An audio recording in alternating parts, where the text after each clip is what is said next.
everybody and welcome back to the channel. It's Smashy here and today we are back in Final Fantasy XIV for an update of all the different things that I've been doing in the game. So I must admit this video has come a little bit later than I expected. If I'm honest, I had a bit of a health scare this week and I won't go into details, but I just needed to be around family and, you know, get myself together a little bit before I was able to make this video for you. Everything is okay, so please don't worry about it. But because of everything that's been going on, what I've been doing in the game is mostly tidying up the odd bits and bobs inside of A Realm Reborn, all ready for the expansion. I'm at the point where now I can look at my section of cutscenes and hopefully I think that leads me into the expansion. So without further ado, let's see what I've been up to. So, I couldn't consider going on a new adventure without changing up my hair and makeup. So, having a look, you can see that I've changed the hair to a straight type pigtail and I've put some black tips on the end there just to make it a little bit different from just the plain white that I had before. And looking at the face, I have put on some red eyeshadow as well just to make sure those red eyes do stand out a little bit more. The whole idea behind this was really to stick to the drow type theme that I do enjoy, but just to shake it up a little bit so she doesn't look the same every day.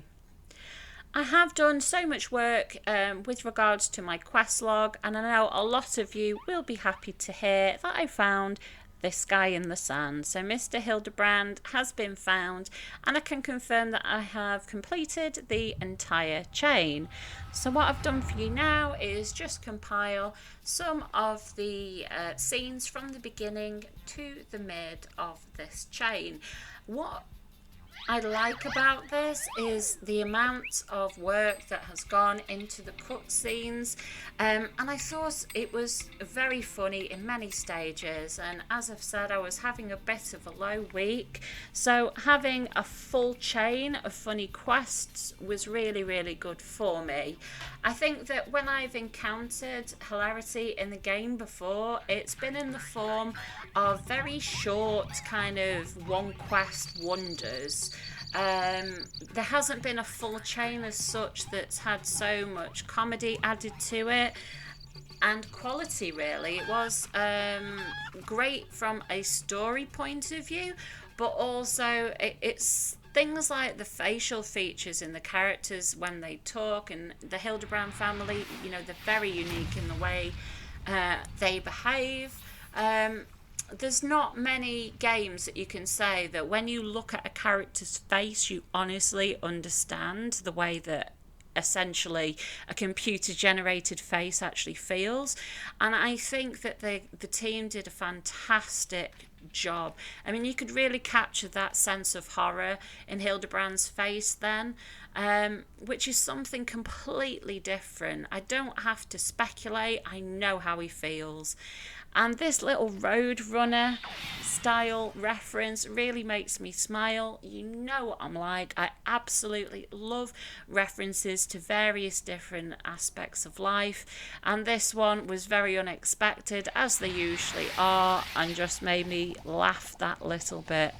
But yet again, when I talk about facial expressions and the slow-mo that's on here, it's absolutely fantastic. What I've done though is I've put, as I say, some scenes in here, but I haven't put anything past the middle of the quest chain in here because there's a huge amount that goes into these quests and I didn't want to spoil them. When you get towards the end, you'll see that you're, you know, as part of an investigation team, and there's a lot of little hints and tips and suggestions that you get along the chain, so I didn't want to spoil that for anybody. I must admit that Gilgamesh was actually one of my favourite parts of the chain. Him and his little green chicken are just really funny, and you can tell the attitude that chicken has Even though the chicken doesn't speak, it has personality in the way it behaves. I have found out that you can get him in the game, the chicken, and I will be doing that at some point.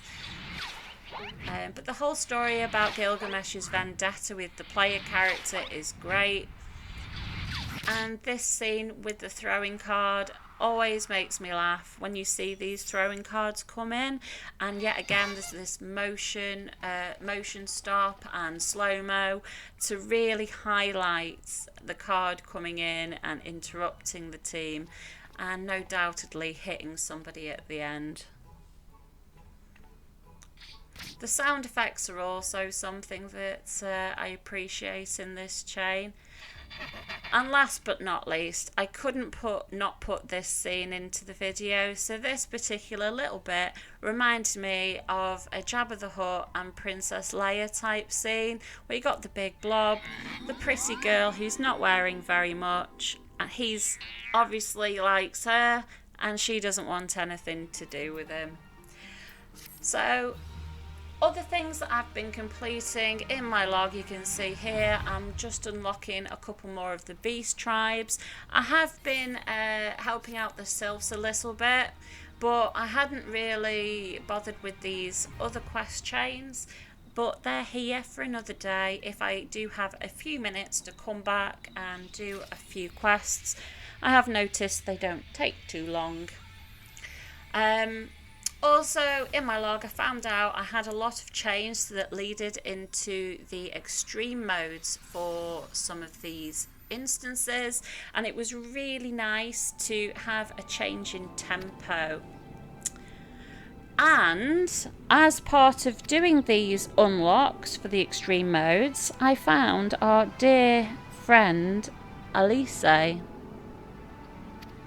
So she was a bit of a surprise, really. As I've said to you before, she did just kind of turn up at the beginning of the game, get grumpy at Aphano and I, and then she just disappeared. And we haven't heard from her since. And at this point, she does have a fairly short standing, really. She came along, she introduced herself, said that she needed a bit of help, and she's gone again. So by all means, this wasn't a huge piece of content, but it's nice to know that she still is involved in helping Eorzea. She's still working in the background. She's just chosen, obviously, a slightly different path than her brother. But that's the way things are. Siblings don't always, go around in pairs. But what I like is that characters do come and go, but they always come back. It's like a continuation, really. Nobody's gone forever. So after meeting her, we get back into some of the extreme modes. So my dear friend Garuda bit the dust. Then we've got Titan biting the dust. And then finally, our dear pal Ifrit. It was lovely to do some harder content. I really like these modes because I felt that it more was involved than simply just turning up, chucking a few heals around and then just damaging. And at the end of it, because this is a quest bearing in mind, I thought I was going to get a lovely reward. And I was given 3 tokens to go and buy a weapon with. And I don't know how this works or what's happened, but I already have the item that is suitable for my current job. I'm pretty sure that it actually came from a job quest, one of the Conjurer or White Mage quests. I'm not really sure. But there was only 1 per job. So I'm not really sure what I'll do with these tokens, because I presume that I will get all those weapons for all of the different jobs I complete in time. I'm not sure.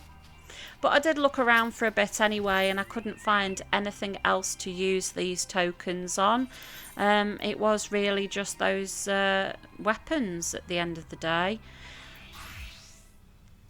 Another quest that I completed was for the Blue Mage. So I know a little bit about the Blue Mage. I've had it explained to me by quite a few community members.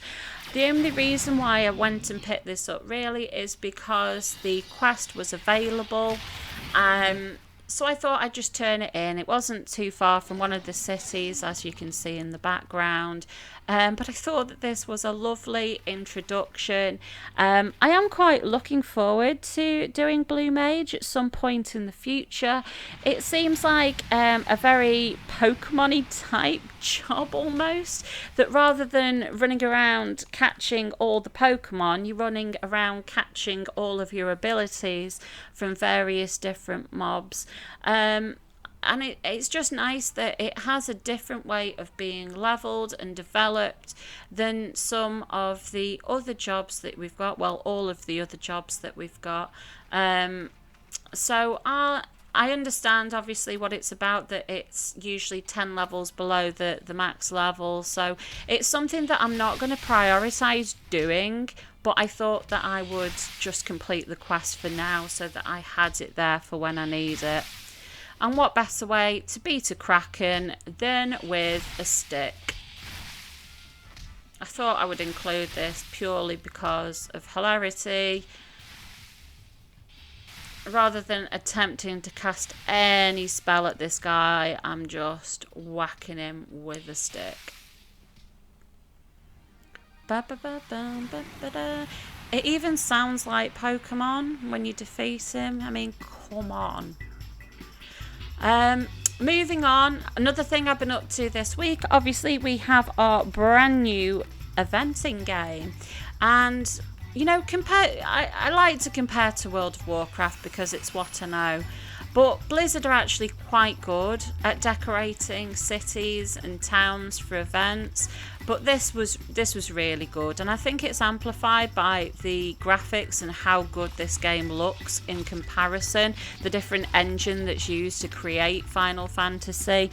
What I liked about this is I thought it was a really nice kind of welcome to spring based event. When I saw all the eggs lying around, I thought, Easter's gone. It's not related to Easter, surely. But when I started completing the chain quest for this, I did notice that it seemed to be more of a spring-based event. Obviously in spring is when farms start having a lot of baby animals, and it seemed to be quite fitting with that really, and a really positive experience that's not directly related to a religion as such. So it's a very inclusive based event for the community, with the maracas that were sticking out of that thing and the eggs hanging from these ornaments. It is so bright and colourful, and even though the eggs are generally typical with Easter, I felt that it wasn't too heavy on the Easter front. So yet again, it just increases how inclusive the event is. I actually quite enjoyed this fate that was attached to it. It's actually quite a nice bit of training for dodging AoE and learning when you can run back in again. There were so many people getting caught by things, and yes, I did eventually until I worked out what was going on. But all in all, I thought the content was quite short for a 2-week event. It was mostly just like one big quest chain, and then the rewards were a costume as well as some things for a house, which I do not have. But I did enjoy how much effort had been put in with the visuals, and the fact that there were cutscenes in the quests as well. So it wasn't just something that had been thrown together by the development team. It was actually quite a lot of fun to do. And in the end, I turned in 11 eggs by the end of it. But I don't need to do it again because the items from the vendor didn't have a very high cost.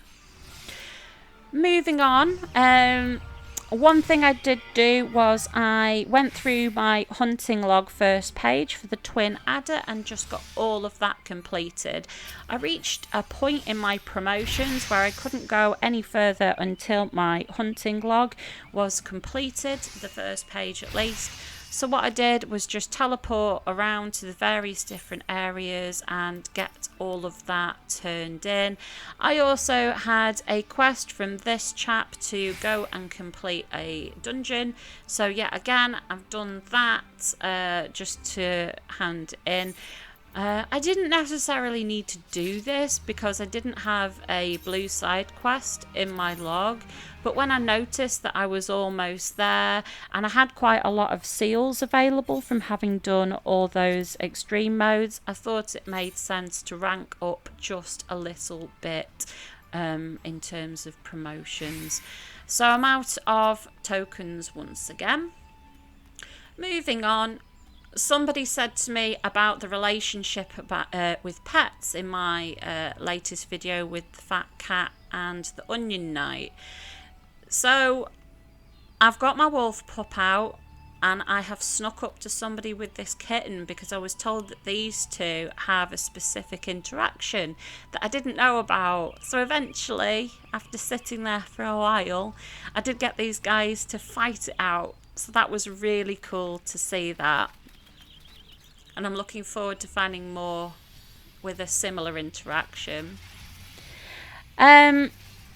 Almost there, guys. This little clip I just wanted to show you because I know I spoke to you a lot about changing up my UI and making it more user friendly for me. So as you can see, I've done quite a bit of work. Mostly the work was scaling down a lot of the UI. So most of the bars you can see have been changed to 80%. Just because it freed so much space on the UI. I've dragged down my full party list just to the side of my chat box there. I've made the chat box smaller. I've made all of the buttons small. Some things I've left at 100%, like the limit break and HP and mana bar, just because I think that there are some things that I really want to keep an eye on. But in general, the UI was far too big for me. I didn't need to see a big quest log. I didn't need to see many different things. But now everything is nice and clean and concise and right in the middle of my screen. It does really, really help me in just making myself more efficient, really, and keeping that screen as clear as possible without being too cluttered. You can't see, but I also have ACT up as well. And here we are, guys. This is where we're up to. This is what my quest log looks like. The next step is to speak to this lady and be teleported in for my cutscenes. I've got my popcorn ready, but I'm not doing it right now. It's gonna have to wait.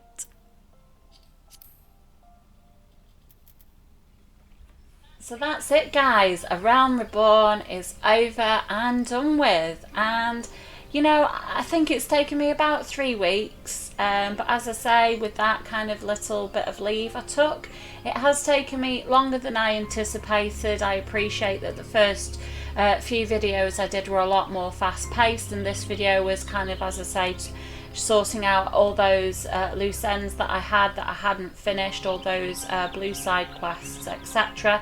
But all in all, I thought this was so much fun, and people have said to me in the comments, you know, if you love this content, just wait until you hit the expansion. So I'm really looking forward to it. I've got the cutscenes next to go.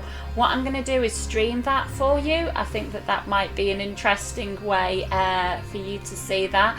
But don't worry, what I'll do is I'll also pop that on YouTube as well. So if you don't manage to catch it live, you'll also have an opportunity to see it on YouTube. I'm so excited for that as well, because literally none of it has been spoiled for me. I have noticed in this community that people don't want to spoil the game for you whatsoever. All of the advice that has been given to me has been so helpful whilst not spoiling the overall story. So thank you for your support, and thank you so much for keeping the spoilers to a minimum, we'll say. Just one more thing before I go. I have noticed that from time to time people come up to me in the game and say something to me quickly and run off. and carry on doing their daily jobs. Unfortunately, because I'm still on a trial account, I can't whisper you back, so I rely on the safe chat to reply. So if you do nip by me and say something quickly, or I might be AFK at the time, please be aware that you may not get a response. And it's not me intentionally being rude, I might just not be there or haven't had the chance to reply to you before you've nipped away. But thank you so much for recognising me in game and for watching this video. If you wouldn't mind dropping me a like at the bottom and also subscribe. I have had so much support in terms of subscribers, and it does really help me grow the channel and continue to provide some content for you. So I will see you in the next expansion. Thank you so much once again. Goodbye.